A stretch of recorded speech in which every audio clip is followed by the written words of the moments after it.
गरुड़ पुराण के अनुसार जिस मनुष्य की मृत्यु होने वाली होती है वह बोलना चाहता है लेकिन बोल नहीं पाता। वह अंत समय में उसकी सभी इंद्रियां बोलने, सुनने आदि की शक्ति नष्ट हो जाती है और वह हिल डुल भी नहीं पाता। उस समय दो यमदूत आते हैं। उस समय शरीर से अंगुष्ठ मात्र अंगूठे के बराबर आत्मा निकलती है, जिसे यमदूत पकड़ लेते हैं। यमराज के दूत उस आत्मा को पकड़कर यमलोक ले जाते हैं, जैसे राजा के सैनिक अपराध करने वाले को पकड़कर ले जाते हैं। उस जीवात्मा को रास्ते में थकने पर भी यमराज के दूत डराते हैं और उसे नरक में मिलने वाले दुखों के बारे में बार बार बताते हैं। यमदूतों की ऐसी भयानक बातें सुनकर आत्मा जोर जोर से रोने लगती है, किंतु यमदूत उस पर बिल्कुल भी दया नहीं करते। इसके बाद वह जीवात्मा आग की तरह गर्म हवा तथा गर्म बालू पर वह चल नहीं पाती और भूख प्यास से तड़पती है। तब यमदूत उसकी पीठ पर चाबुक मारते हुए उसे आगे ले जाते हैं। वह जीव जगह जगह गिरती है और बेहोश हो जाती है, फिर उठकर चलने लगती है। इस प्रकार यमदूत जीवात्मा को अंधकार वाले रास्ते से यमलोक ले जाते हैं। गरुड़ पुराण के अनुसार यमलोक 99,000 योजन वैदिक काल की लंबाई मापने की इकाई है। एक योजन बराबर होता है 4 कोस यानी 13 से 16 किलोमीटर। वहाँ यमदूत पापी जीव को थोड़ी ही देर में ले जाते हैं। इसके बाद यमदूत उसे सजा देते हैं। इसके बाद वह जीवात्मा यमराज की आज्ञा से यमदूतों के साथ फिर से अपने घर आती है।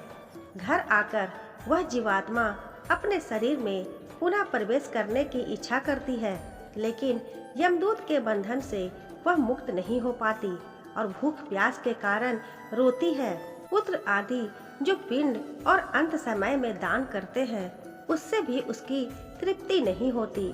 इस प्रकार भूख प्यास से युक्त होकर वह जीव यमलोक जाता है।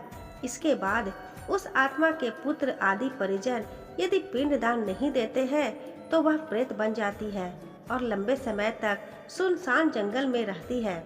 गरुड़ पुराण के अनुसार मनुष्य की मृत्यु के बाद 10 दिन तक पिंड दान अवश्य करना चाहिए।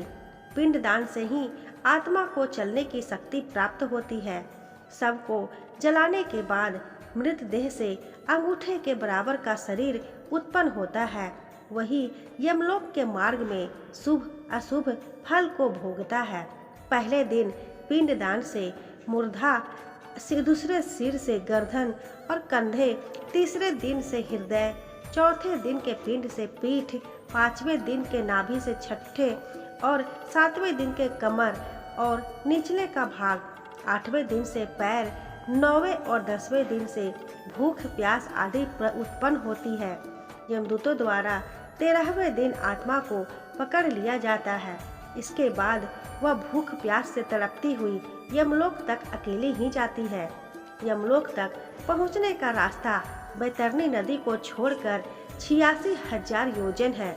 47 दिन लगातार चलकर आत्मा यमलोक पहुंचती है। इस प्रकार मार्ग में 16 पुरियों को पार कर पापी जीव यमराज के पास पहुंचता है।